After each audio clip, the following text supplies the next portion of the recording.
people have spoken, and it is resounding.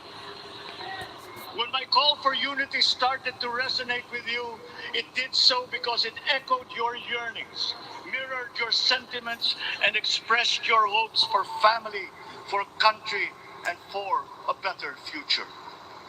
That is why it reverberated and amplified as it did to deliver the biggest electoral mandate in the history of Philippine democracy.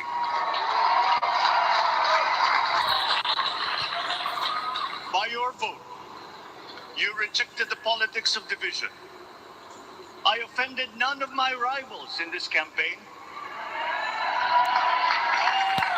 I listened instead to what they were saying. And I saw little incompatibility with my own ideas about jobs, fair wages, personal safety, and national strength, and ending want in a land of plenty.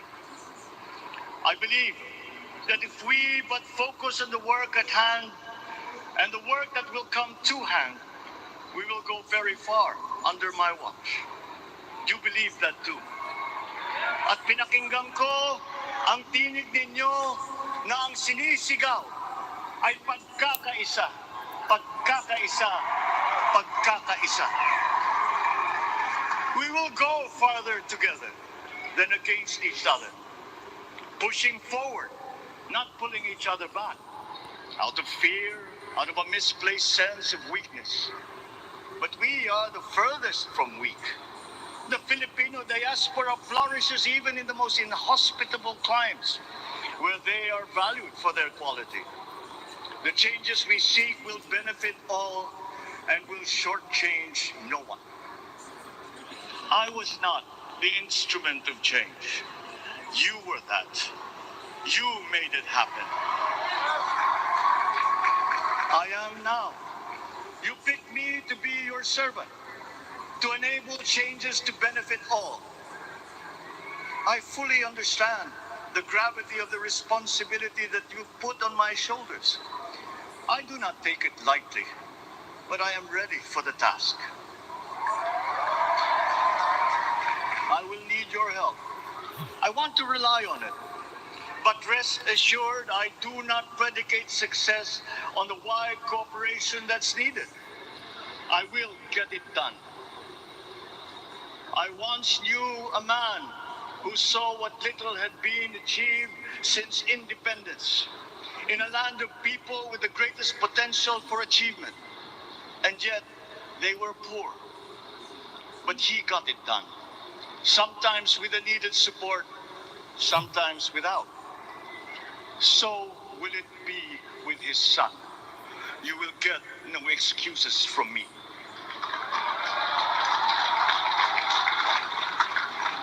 I am here not to talk about the past. I am here to tell you about our future. A future of sufficiency, even plenty, of readily available ways and means to get done what needs doing. By you, by me. We do not look back, but ahead. Up the road that we must take to a place better than the one we lost in the pandemic. Gains made and lost, opportunities missed, well-laid plans superseded by the pandemic. Indeed, ours was the fastest growing economy in ASEAN by ways now outdated. We shall be again by a radical change in the way the world must now work to recover what we have lost in that fire and move on from there. We face prospects of the spread of the war abroad, of which we are totally blameless. We seek friendship with all. But our countries like ours will bear the brunt of it. And if the great powers draw the wrong lessons from the ongoing tragedy in Ukraine, the same dark prospect of conflict will spread to our part of the world. Yet, there is more out there.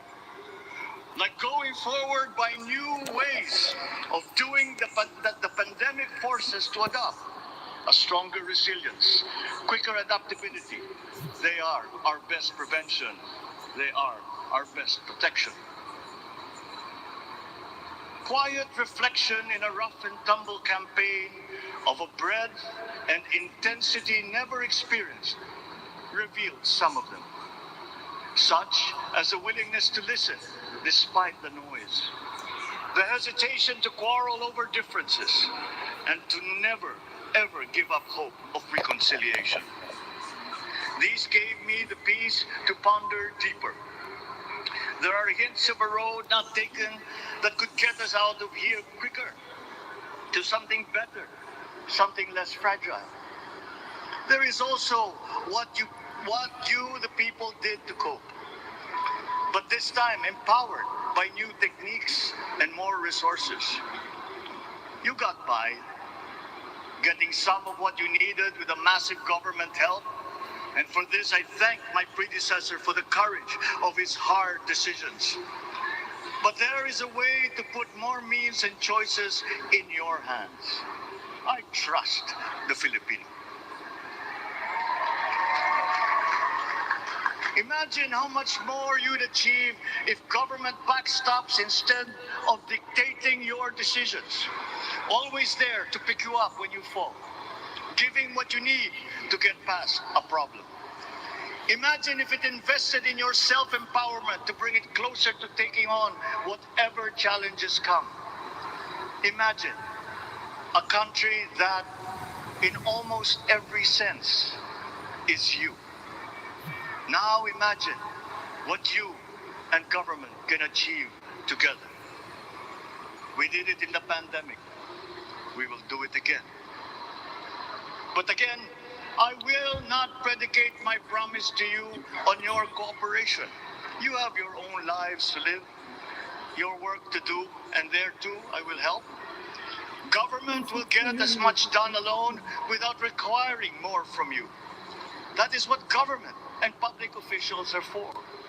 No excuses, just deliver. It was like that once upon a time.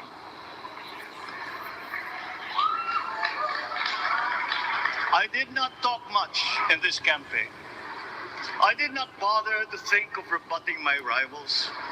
Instead, I searched for promising approaches better than the usual solutions. I listened to you. I did not lecture you who has the biggest stake in our success. And the forthcoming State of the Nation will tell you exactly how we shall get this done. In this fresh chapter of our history, I extend my hand to all Filipinos. Come, let us put our shoulders to the wheel and give that wheel a faster turn to repair and to rebuild and to address challenges in new ways, to provide what all Filipinos need, to be all that we can. We are here to repair a house divided, to make it whole, and to stand strong again in the Bayanihan way, expressive of our nature as Filipinos. We shall seek, not scorn, dialogue. Listen respectfully to contrary views. Be open to suggestions coming from hard thinking and unsparing judgment. But always from us, Filipinos. We can trust no one else when it comes to what is best for us. Past history has often proven that. Solutions from outside divided us. None deepened our understanding. They were always at our expense. Never forget, we are Filipinos. One nation, one republic, indivisible. We resisted and never failed to defeat foreign attempts to break up our country in my father's watch. His strongest critics have conceded that. So let us all be part of the solution that we choose. In that lies the power to get it done. Always be open to differing views, but ever united in our chosen goal.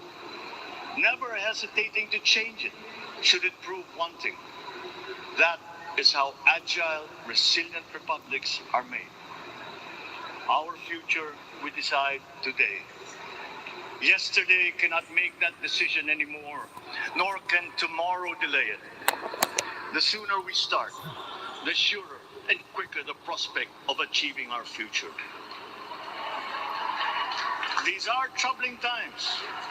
What's happening to others can happen to us, but it will not. We see what's happening. We are witness to how it is being stopped, and we have seen the glory that crowns struggle against all odds. Giving up is not an option. We've been through times of bitter division, but united, we came through to this when it shall begin again, but better. The campaigns I've run have taken me here where I stand today. I listened to you, and this is what I have heard. We all want peace in our land. You and your children want a good chance at a better life in a safer, more prosperous country. All that is within reach of a hard-working, warm, and giving race. Your dreams are mine. Pangarap nyo ay pangarap ko. How can we make them come true?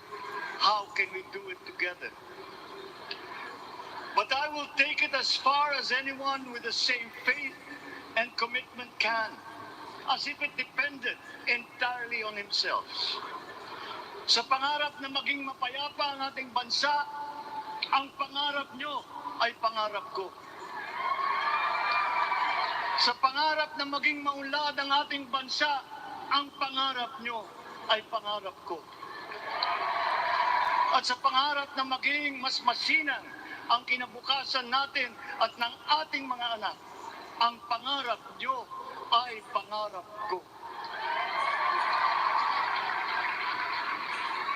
We are presently drawing up a comprehensive, all-inclusive plan for economic transformation.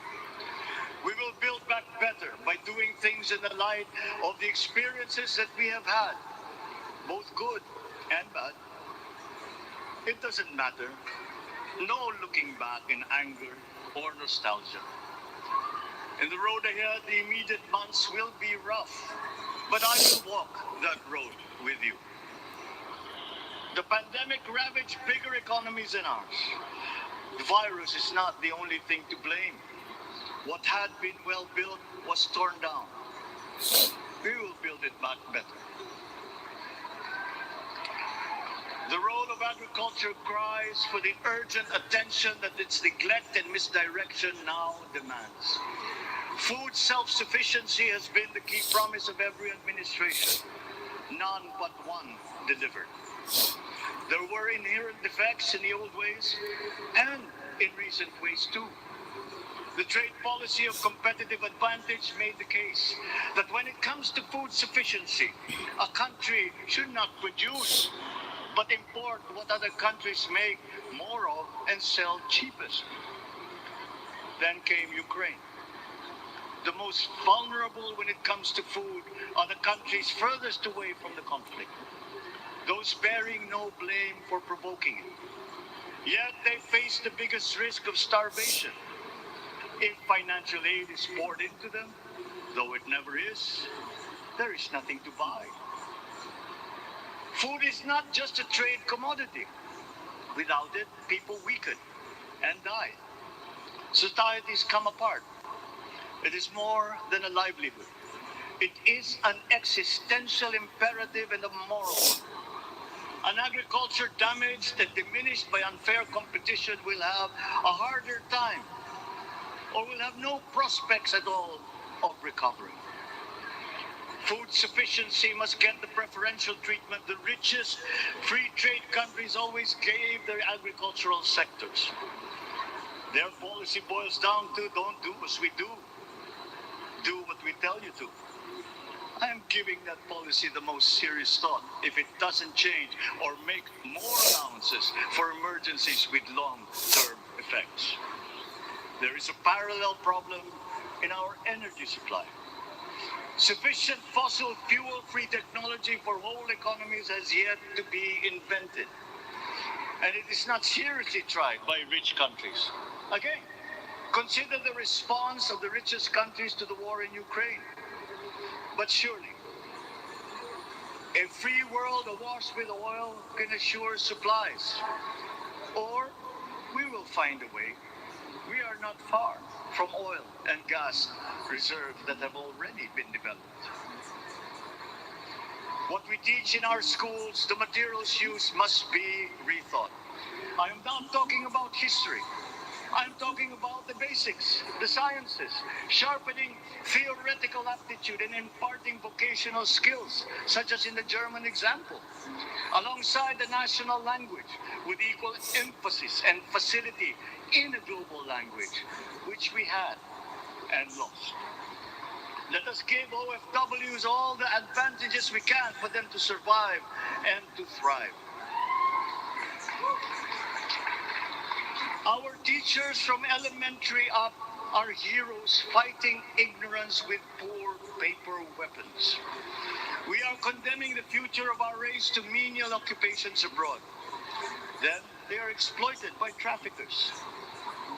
Once we had an education system that prepared coming generations for more and better jobs. There is hope for a comeback.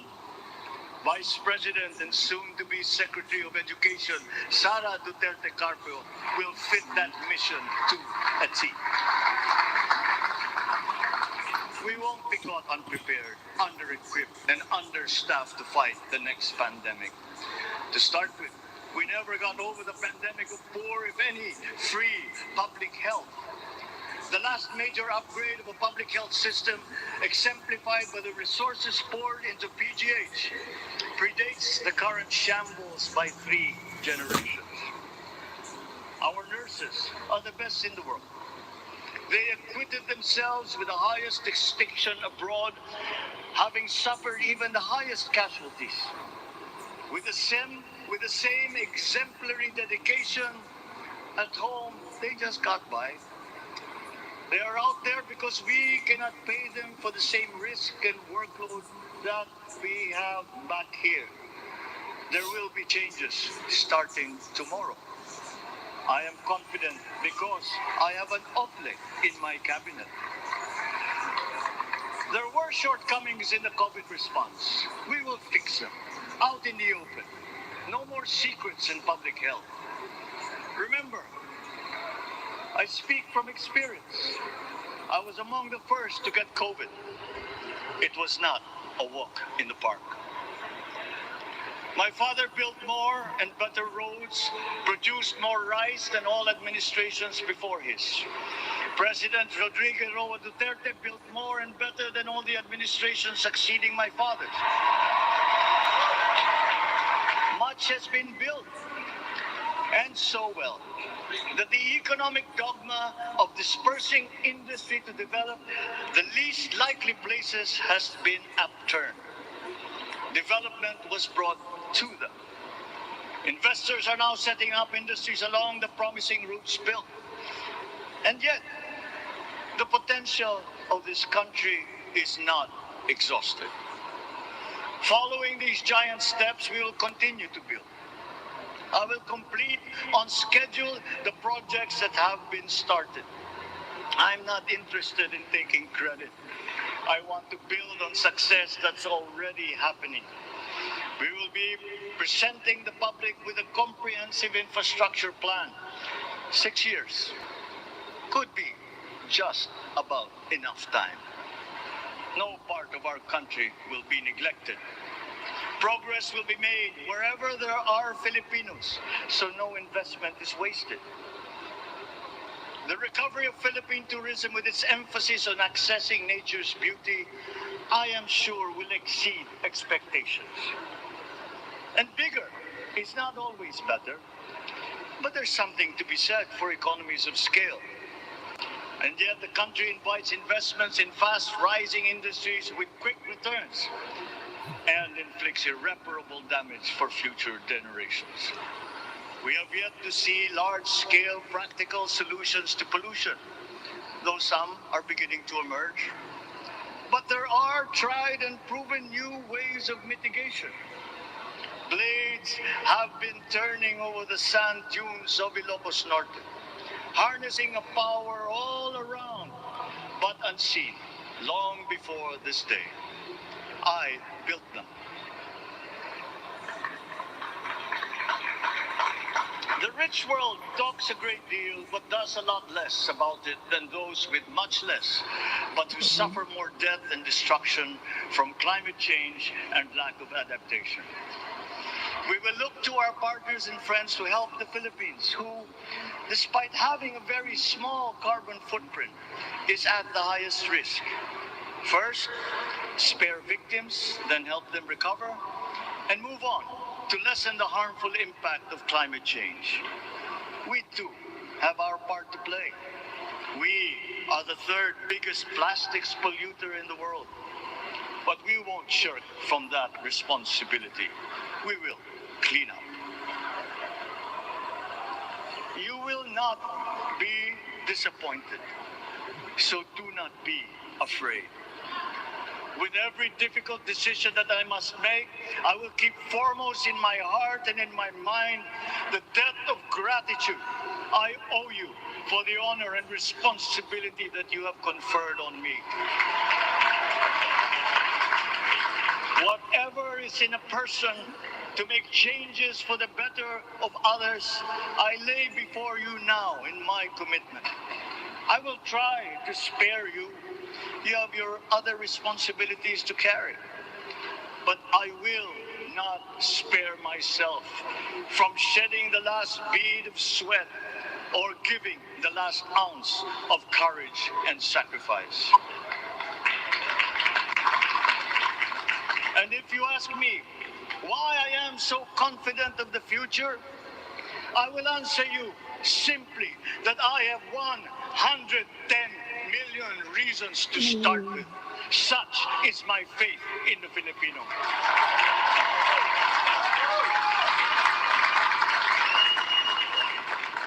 Believe, have hope. The sun also rises like it did today and as it will tomorrow. And as surely as that, we will achieve the country all Filipinos deserve. God bless the Philippines. God bless our work.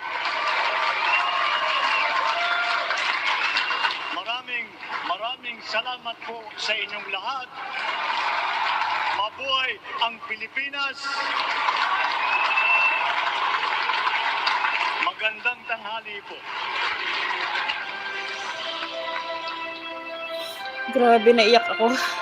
Excellencies, ladies and gentlemen, the President of the Republic of the Philippines, President Ferdinand Romualdez Marcos Jr. Nakakayak na speech, guys. We will now have a photo opportunity with President Ferdinand Romualdez Marcos Jr. May we invite the first family on stage. First Lady Liza Araneta Marcos, Ferdinand Alexander Sandro Marcos,